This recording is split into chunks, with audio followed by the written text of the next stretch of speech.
The identification of Christians and Jews as infidels worthy of death or subjugation is a foundational teaching of Muhammadan Islam. Yet, under the guise of interfaith or interfaith prayer, Muslims are often involved with Christians and other non-Muslims in an apparent show of common support. Well, how can this happen? Is the participation genuine, or is it perhaps strategic? And what are the reasons for this involvement? Well, hello and welcome to Stand in the Gap. I'm Sam Rohr.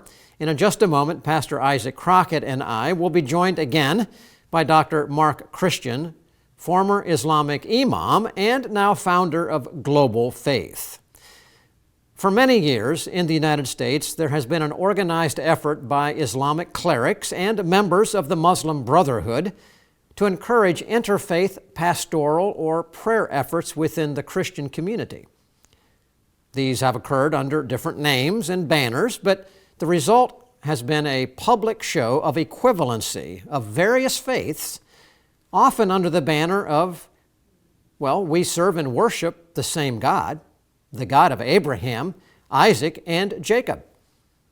And it was under this banner of apparent unity that it precipitated a recent visit by the Pope and a large Vatican entourage to the Middle East within an initial visit to a holy site in Iraq, where the Pope specifically shared a common presentation with Islamic leaders.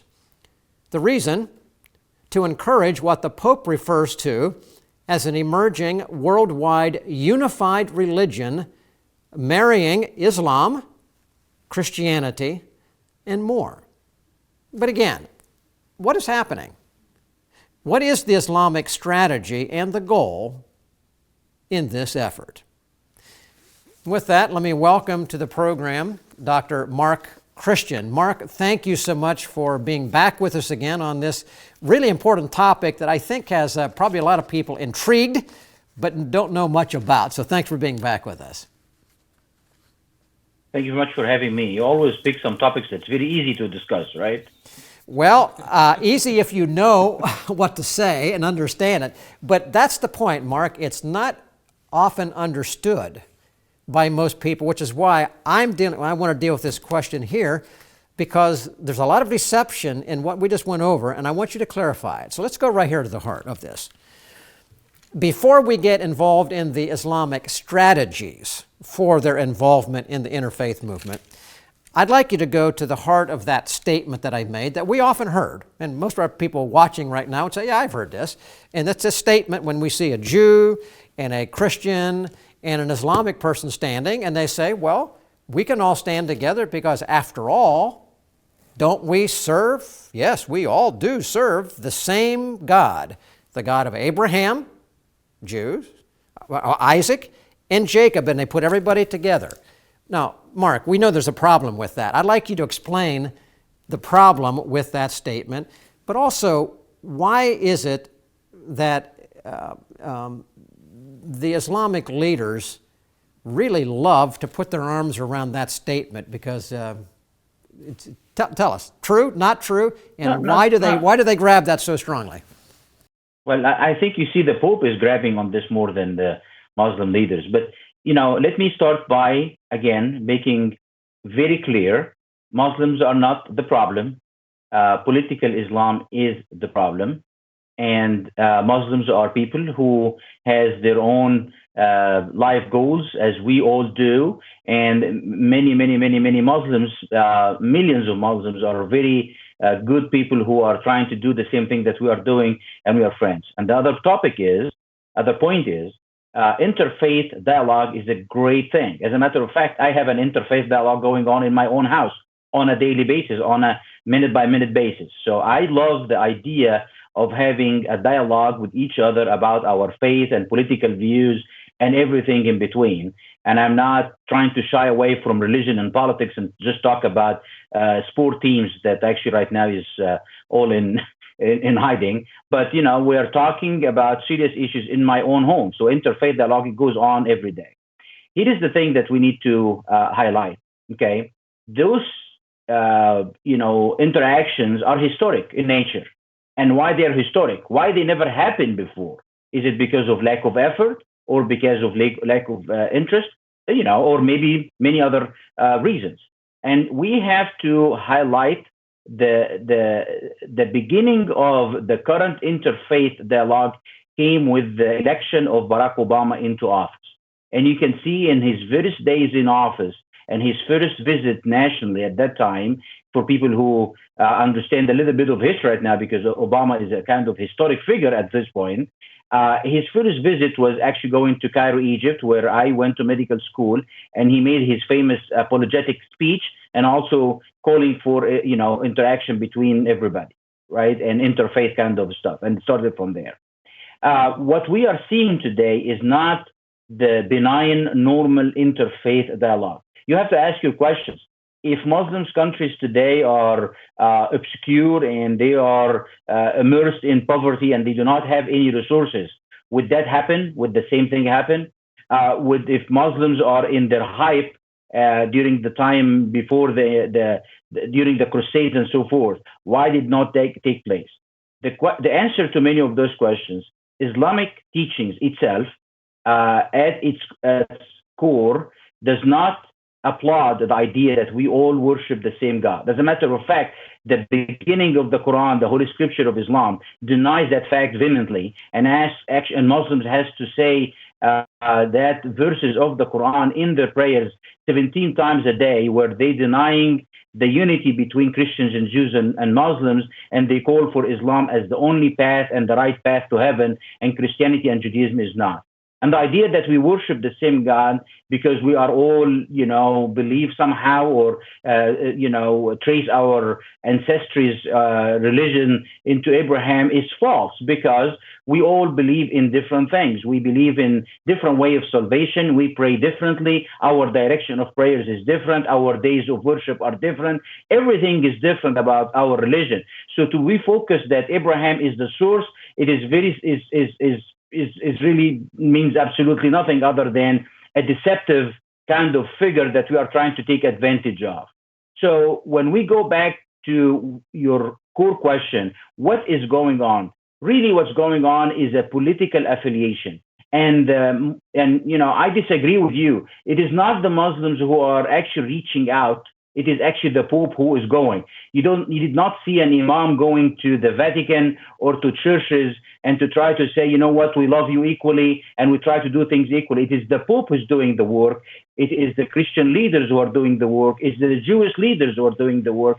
And the Muslims are smiling and receiving their efforts. But actually, do not be deceived as well, even by that, because the groundwork for all of these efforts, it does not start when the camera starts rolling or when the visit started. It actually starts before that. It is when the Islamic leaders try to put money and to put efforts and political lobbying into the churches and the Jewish movements and political movements, so they can look at what is supposed to happen by the interfaith movement. And Mark, hold that right now. Ladies and gentlemen, we'll be back in just a moment to continue this conversation.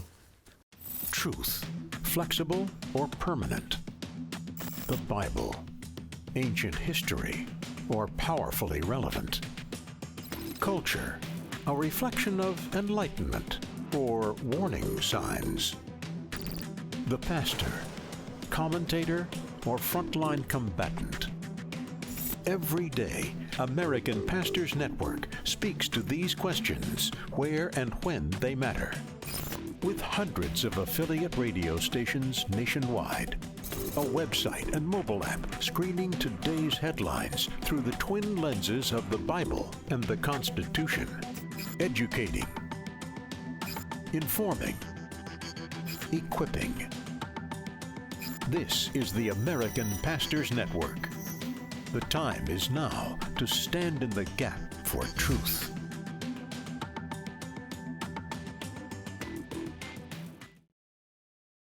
Welcome back to Stand in the Gap as we talk with our good friend Dr. Mark Christian today about the so-called maybe interfaith dialogue that's going on, specifically looking at the Pope, going over and talking with Islamic leaders. And so Dr. Christian, as we look at the situation that's going on, I think a lot of people in history say, "Oh, you remember the Crusades?" And we see the fighting between the Holy Roman Empire and the Muslim countries.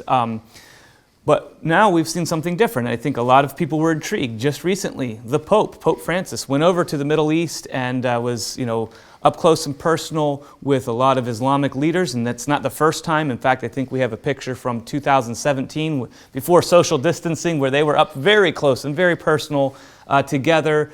And so, you're pointing out that this is really this is the Pope going to them, going to them, and you're saying why? Why is he doing that?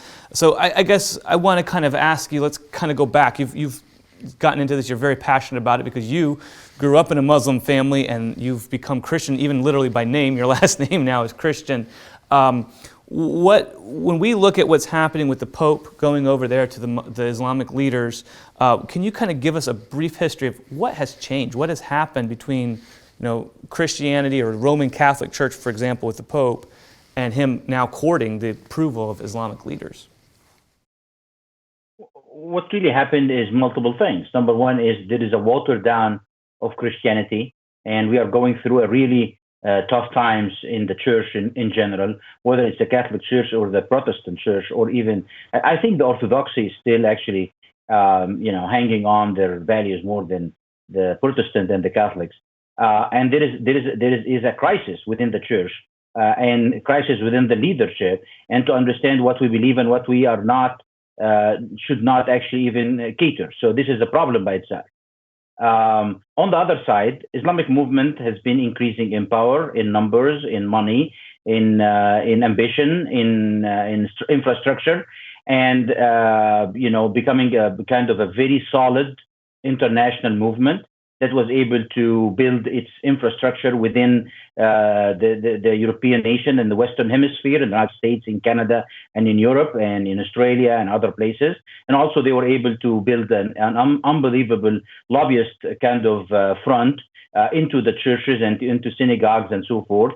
And they start even pouring financials into the sick church and the struggling church, and helping them even by transforming some of the worship centers into an Islamic centers or otherwise. And the political ambitions of Islam has been rising since the 70s. So those two factors together, somebody is so sick and ill, and somebody is getting so strong and powerful. And this is why there is a big change happening. I hate when people talk about the Crusades as if they come out of the blue, that all of a sudden the Crusades came in to fight innocent people who were sitting and doing absolutely nothing. That is far from true. Understand your history. Stop saying baloney stuff and makes absolutely nothing and makes no sense. Crusades came in as a defense. I'm not defending the Crusades over here whatsoever. I just want to say, let's understand history. Let's understand what's going on. It's like actually calling America is a bad country because we went into Europe to try to stop Hitler from, growing into power. Well, America was not the bad person over here. Again, I'm not defending the Crusades. The Crusades had its illness, its own sickness, its own defects, but it was part of human history that we need to study without calling anybody names. Without pointing fingers. We just need to be a student of history, not and learning from it, not just pointing fingers. And Mark, let's go further on that right now.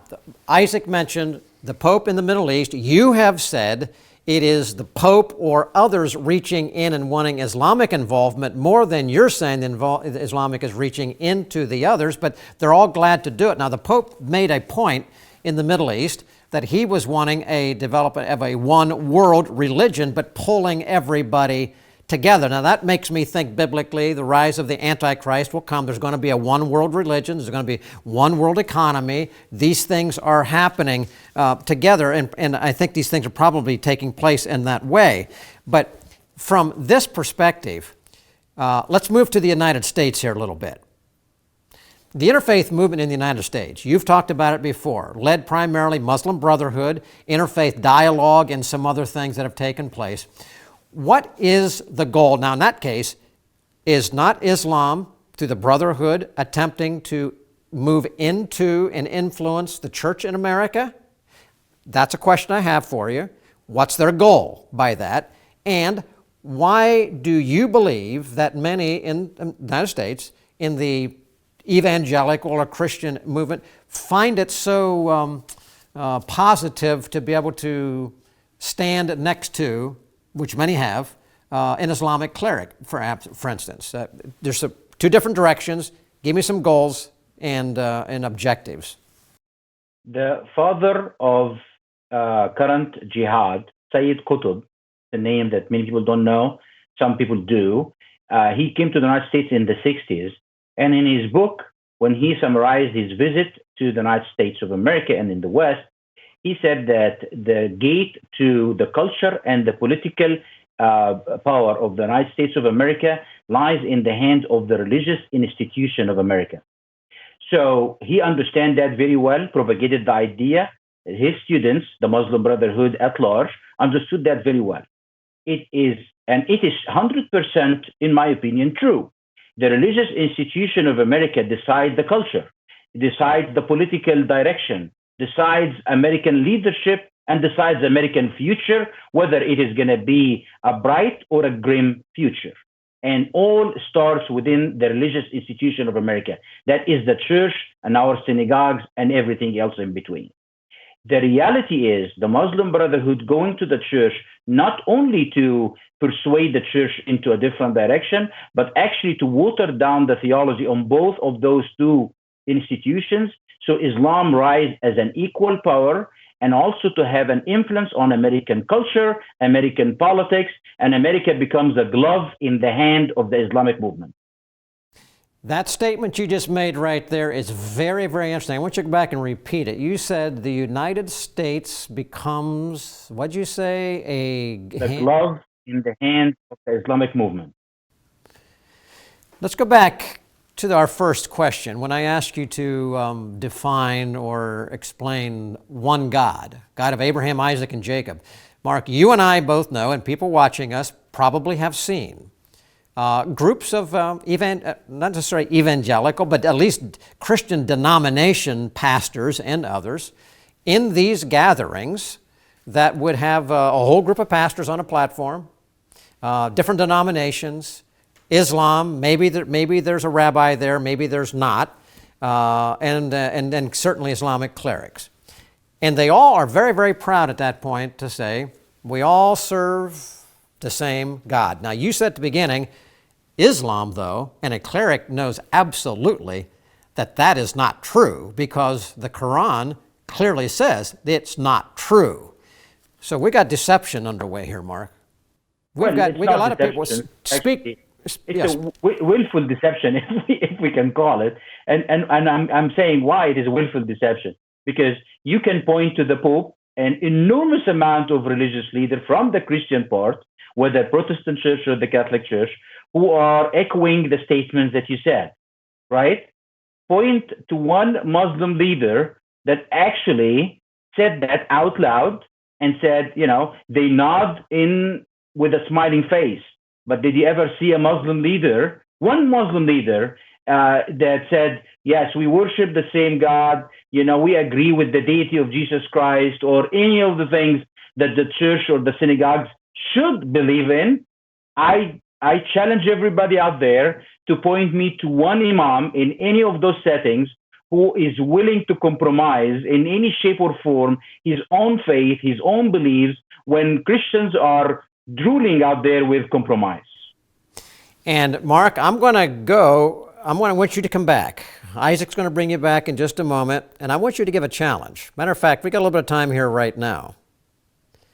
Give a challenge to those Christian leaders right now that would say, hey, this is a demonstration that I love everybody, and isn't that what Christianity is all about? But they're departing from a fundamental truth. Just a quick 30-second challenge. I actually did that challenge before, and I was called a whole bunch of names by a priest. My challenge is actually when you bring an imam into your church, is the imam willing to take you to his mosque and let you preach to the Muslim congregation or his Muslim congregation? If that happens, then I will start believing in the interfaith movement as it is today. Until then, let us do the interfaith dialogue that I have in my own house. We all understand what we believe in, Muslims and Christians, and actually start having Jewish in my home. And we have a very good, candid discussions based on love and respect and understanding our differences that actually is not compromised in any shape or form. That is true evangelism, and ladies and gentlemen, that's what you and I, as believers in Jesus Christ, if you know, should be very carefully and lovingly doing it, and that is sharing the truth about who God is, who Jesus Christ, the Son of God, is, and why salvation and love can only be found through Him. We'll be right back. Stand in the Gap is produced and recorded in the studios of Lighthouse TV, positively different television.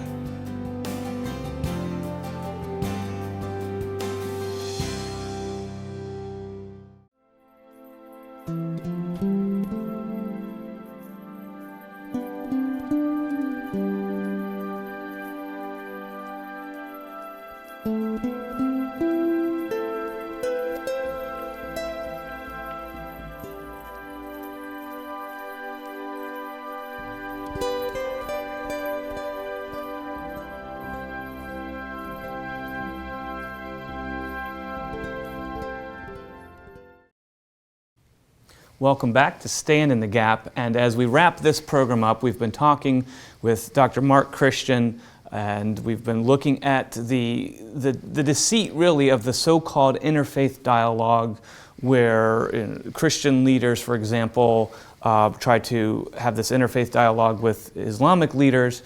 And so, real quickly, Dr. Christian, you started out by saying we do not worship the same God. And you said even in the Quran, it is very clear that they do not worship the same God as Jews or Christians. In the New Testament, Paul says that if any of you preach another gospel than what we've presented and than what you've received, let him be accursed. It's not the same. So those listening today, they say, I agree with that. That's right. I know there's something wrong with how do I stand up? How do I defend my faith and stand up for my faith? What do you tell our viewers that are asking what they can do? There is only one God. There is no different gods out there, God of Islam, God of Christianity, God of Judaism, or God of the Buddhist and so forth. There is only one God. There is only one creator. It is actually how we perceive that creator and how we understand that creator and how we worship him and we understand his mission for us.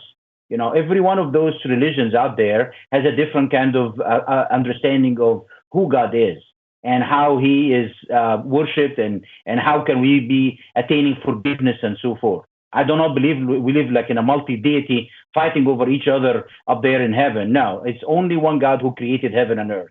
And he's the only one who's going to hold us accountable. But he's going to hold us accountable according to what? According to the Quran, according to the Old Testament, according to the New Testament, according to the teaching of Jesus Christ, or not.